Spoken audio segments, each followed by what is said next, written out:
रमेश और मदन नाम के दो दोस्तों की आमने सामने फलों की दुकान थी। रमेश बहुत ही ईमानदार स्वभाव का था। वो हमेशा शहर की मंडी से ताजा फल खरीद कर लाता और दुकान पर बेचता। वहीं मदन बहुत ही बेईमान स्वभाव का था। वो फलों पर ऐसा केमिकल छिड़कता था जिससे उसके फल हमेशा तरोताजा दिखाई देते थे, मानो अभी बाजार से खरीदे हो। मदन, फल ताजे हैं ना? अरे बेफिक्र रहो भैया, मेरी दुकान पर हमेशा आपको ताजा फल ही मिलेंगे। और रमेश, खोल ले दुकान। हाँ, बस धूप बत्ती करने लगा हूँ। ग्राहक के जाने के बाद मदन जोर से हंसने लगा। अरे रमेश, ये धूप आरती करना छोड़कर मेरे कहे गए रास्ते पर चलना शुरू कर दे।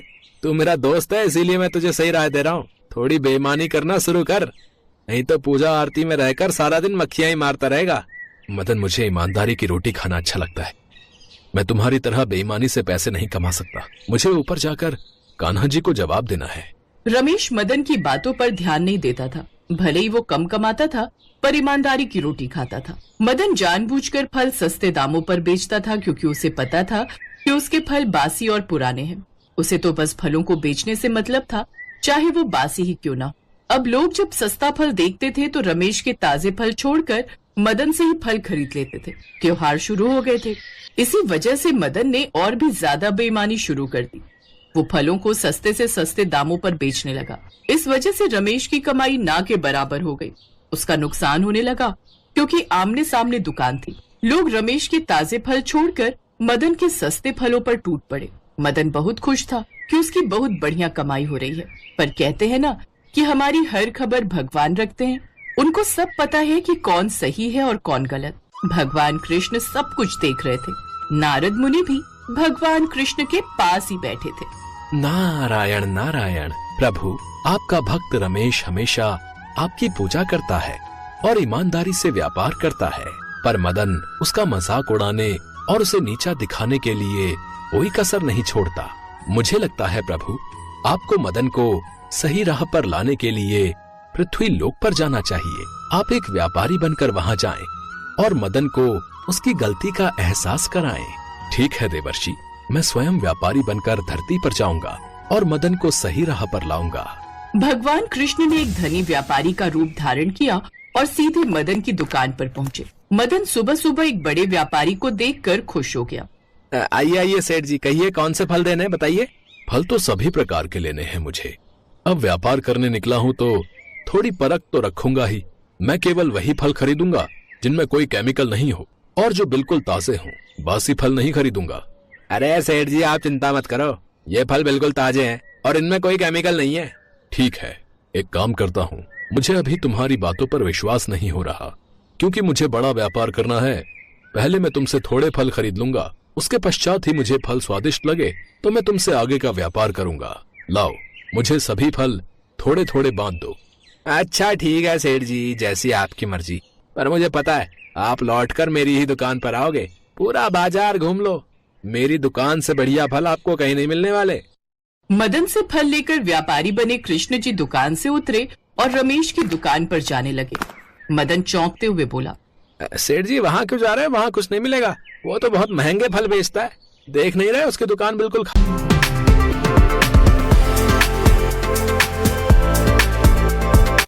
खाली है, एक भी ग्राहक नहीं है। मुझे दोनों दुकानों से फल खरीदने हैं। मैं तो व्यापारी हूँ, हर दुकान पर जाकर देखूंगा तो जरूर, और जहाँ सही लगेगा वहीं से आगे का व्यापार करूंगा। व्यापारी बने भगवान कृष्ण रमेश की दुकान पर पहुँचे। रमेश उस समय भगवान कृष्ण की धूप आरती कर रहा था। ये देखकर कृष्ण जी मन ही मन बहुत प्रसन्न हुए और बोले, भैया, मुझे फल चाहिए, परंतु वो ताजा और बिना केमिकल के हों। सेठ जी, मेरे फल ताजे हैं, बिना किसी केमिकल के। मैं भगवान कृष्ण की पूजा करता हूँ और उन्हीं का नाम लेकर ताजे फल भी खरीदता हूँ और बेचता भी हूँ। जो भी है आपके सामने है, आप बता दीजिए आपको कौन से फल चाहिए। अच्छा, ये बात है। लाओ फिर एक सेब काट कर खिलाओ, मैं स्वाद चखता हूँ। मैंने सामने की दुकान से भी कुछ फल खरीदे हैं। मुझे जिसके फल ज्यादा स्वादिष्ट लगे मैं उसी के साथ व्यापार करूंगा। मदन अपनी दुकान पर बैठा सब कुछ देख रहा था। वो थोड़ा घबरा गया, क्योंकि वो जानता था कि उसके फल ताजे नहीं हैं। भगवान कृष्ण तो ये बात पहले ही जानते थे। वो तो बस लीला रच रहे थे। मुझे तो तुम्हारे फल बहुत स्वादिष्ट लगे। मैंने तो सोच लिया है, उस सामने की दुकान के फलों में वो स्वाद नहीं जो तुम्हारे फलों में है। मैं तुमसे ही व्यापार करूंगा। मैं तुम्हें आज ही 100 किलो आम का ऑर्डर लिखवा रहा हूँ, पर आम रसीले और बढ़िया मीठे होने चाहिए। आम की जो भी कीमत है मुझे बता दो। एक पल के लिए तो रमेश हैरान रह गया, क्योंकि पिछले कई महीनों से उसकी बिक्री हो ही नहीं रही थी। हर व्यापारी, हर ग्राहक मदन की दुकान पर ही जाता था, पर पहली बार एक ऐसा व्यापारी आया था जिसने रमेश की दुकान से फल खरीदे। रमेश बहुत खुश होता है। व्यापारी रूप में कृष्ण जी रमेश को आम के पैसे देने लगते हैं। तभी रमेश उन्हें रोक देता है। सेठ जी, अभी मेरी दुकान पर इतने आम नहीं है। मैं शहर की मंडी से बढ़िया रसीले आम खरीद कर लाऊंगा। आप मुझे थोड़ा एडवांस दे दो, बाकी के पूरे पैसे आप मुझे तभी दे देना। अरे नहीं नहीं भाई, तुम भी तो अपने पास से खरीद कर लाओगे। मैंने बाद में भी पैसे देने हैं, और अभी भी पूरे ही ले लो। ठीक है सेठ जी, मैं परसों तक आपको आम दे दूंगा, आप परसों ले लेना। मैं कल सुबह ही मंडी चला जाऊंगा और बढ़िया ताजे फल खरीद के लाऊंगा। ये तो बहुत अच्छी बात रही। ठीक है, तो फिर मैं परसों आता हूँ। अगर व्यापार अच्छा हुआ तो मैं तुमसे आगे भी फल खरीदता रहूंगा। व्यापारी बने भगवान कृष्ण ने रमेश को बड़ा ऑर्डर दिया। इससे रमेश की खुशी का ठिकाना नहीं था, पर मदन की ईर्ष्या बढ़ गई। वह सोचने लगा कि रमेश की दुकान पर तो एक भी फल कोई खरीदने नहीं आता था। अब रमेश को इतना बड़ा ऑर्डर मिल गया है। इतना बड़ा व्यापारी हाथ से चला गया, मैं ऐसा नहीं होने दूंगा। मैं रमेश का कारोबार नहीं बढ़ने दूंगा। मैं इस व्यापारी को छीन लूंगा। मुझे आज रात ही रमेश की दुकान में घुसकर सारे आम खराब करने होंगे, ताकि उसका नुकसान हो और व्यापारी एडवांस के पैसे भी वापस मांग ले और उससे आगे का व्यापार भी ना करे। मदन ने ऐसा ही किया। उसने रात में रमेश की दुकान में घुसकर सारे आम खराब कर दिए। अब वो बहुत खुश हो रहा था, पर भगवान तो सब कुछ जानते थे। रमेश बहुत दुखी था। व्यापारी के रूप में एक बार फिर से भगवान उसके पास आए और बोले, रमेश, इन सब में तुम्हारा कोई दोष नहीं। मैं तुमसे अभी भी व्यापार करूंगा। ये लो, ये उन आमों के पैसे जो खराब हुए हैं, और बाकी के ये और पैसे रखो। मेरे लिए और आम खरीद कर ले आना। मैं कल जरूर आऊंगा। आपका बहुत बहुत धन्यवाद सेठ जी, आप तो मेरे लिए साक्षात भगवान के रूप में आए हो। मैं तो बहुत हिम्मत हार रहा था कि आपको क्या जवाब दूंगा। सेठ जी, इतने समय से मेरी दुकान पर कोई कमाई नहीं हो रही थी, और आपने मेरी सारी परेशानियां दूर कर दी। बहुत बहुत धन्यवाद सेठ जी। भगवान श्री कृष्ण ने रमेश को सारे आमों के पैसे दिए और वहाँ से चले गए। पता नहीं कैसे कैसे मूर्ख व्यापारी आ जाते हैं बाजार में। देखो तो, सारे पैसे पकड़ा कर चला गया। आज रात को फिर से आम खराब कर दूंगा। इसका व्यापार तो मैं चलने ही नहीं दूंगा। अब की बार तो ये मूर्ख व्यापारी भी अपने पैसे वापस मांग लेगा। मदन आधी रात को रमेश की दुकान का ताला तोड़कर सारे आम खराब करने के लिए पहुंचा। व्यापारी रूप में भगवान श्री कृष्ण वहाँ उसका इंतजार कर रहे थे। उन्हें देखकर मदन घबरा गया और वहाँ से भागने लगा। भगवान कृष्ण ने उसे पकड़ लिया। मदन उनसे क्षमा मांगने लगा। मैं जानता था ये सब तुम ही कर रहे हो, इसीलिए मैं तुम्हारा ही इंतजार कर रहा था। कहो तो पुलिस को पकड़वा दूं। बोलो फिर, सारी उम्र जेल में सजा काटना। मैं जानता हूँ कि तुम केमिकल छिड़क कर फल बेचते हो। मैं सारी बात पुलिस को बता दूंगा। तुमने ही रमेश की दुकान तोड़कर सारे आम खराब किए हैं। बोलो तो बता दूं। नहीं नहीं सेठ जी मुझे माफ कर दो। मैं अब कुछ ऐसा नहीं करूंगा। मैं अपनी गलतियों को सुधारूंगा। मैं वादा करता हूँ कि आगे से ईमानदारी से व्यापार करूंगा। सेठ जी मुझे माफ कर दो। ठीक है, अगर मुझे जरा सा भी पता चला कि तुमने फिर से बेईमानी की है या फिर कोई भी धोखाधड़ी से व्यापार किया है, तो मैं तुरंत तुम्हारी खबर कर दूंगा। मैं तुम पर नजर रखूंगा। जाओ, अब यहाँ से चले जाओ और ईमानदारी से काम करो। हाँ, मैं आपसे वादा करता हूँ, अब मैं ऐसी भूल कभी नहीं करूंगा। मदन डर गया था कि उसकी चोरी पकड़ी गई है, इसलिए उसने अपनी भूल को सुधारना ही ठीक समझा।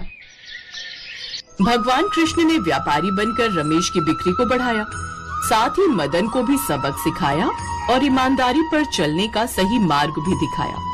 भगवान कृष्ण ने अपने भक्त रमेश के जीवन में आई सभी परेशानियों को दूर कर दिया। इस कहानी से हमें यही सीख मिलती है कि हमें सदैव ईमानदारी के मार्ग पर चलना चाहिए, तभी भगवान भी हमारा साथ देते हैं।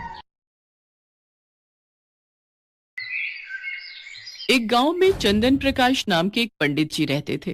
वो भगवान शिव के परम भक्त थे। चंदन प्रकाश रोज सुबह ब्रह्म मुहूर्त में उठकर भगवान शिव का पूजन आरती किया करते थे। जो कुछ भी दान दक्षिणा में आता, उसी से पंडित जी अपना गुजारा करते थे। पंडित जी के पास भले ही खुद के लिए इतना नहीं था, फिर भी वो स्वभाव के बहुत दयालु थे। जब भी कोई जरूरतमंद मिल जाता, वो अपनी क्षमता के अनुसार उसकी सेवा जरूर करते थे। ओम नमः शिवाय। ये लो माई, ये कुछ फल और अनाज रखो, ये तुम्हारे काम आएगा। अब तो ठीक है ना? हाँ हाँ पंडित जी, ये तो बहुत है। भगवान आपको हर खुशी दे। पंडित जी के इस दानी स्वभाव से उनकी पत्नी उनसे कभी कभी गुस्सा हो जाती थी।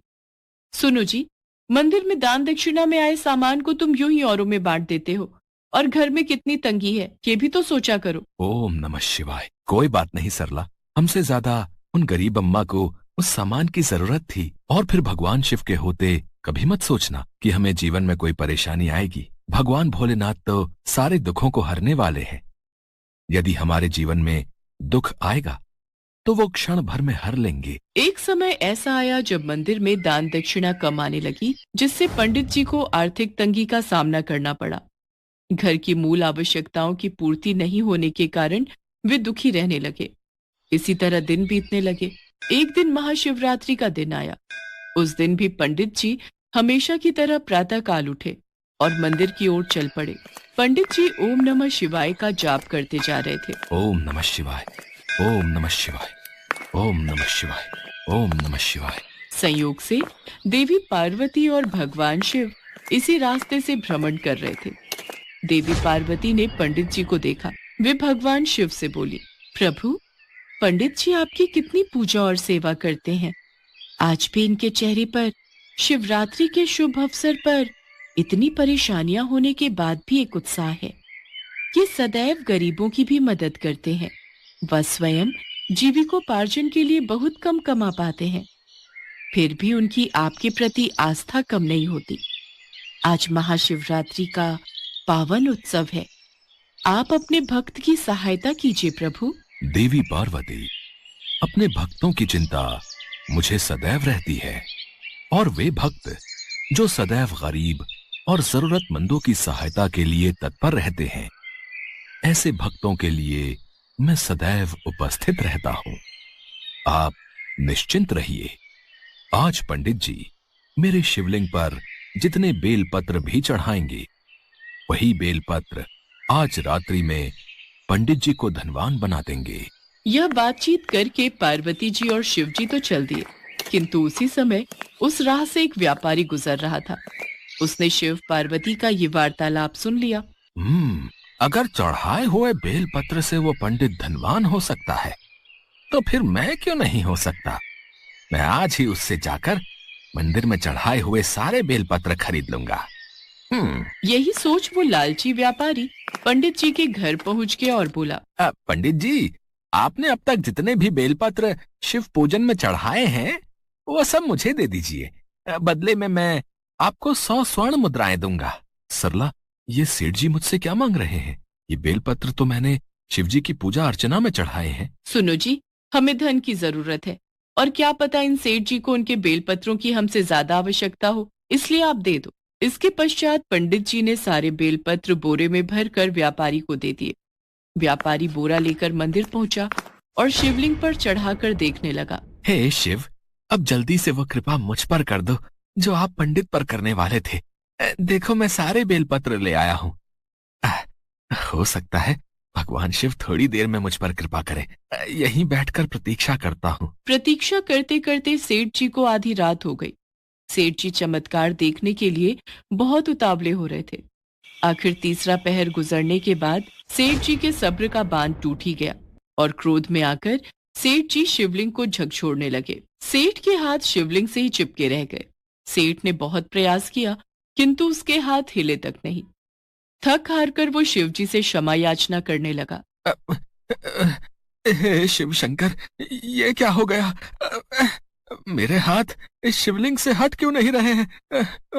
तभी शिवलिंग में से आवाज आई, लोभी सेठ, जिस पंडित से तुमने ये बेलपत्र खरीदे हैं, उसे तुम 1000 स्वर्ण मुद्राएं दोगे।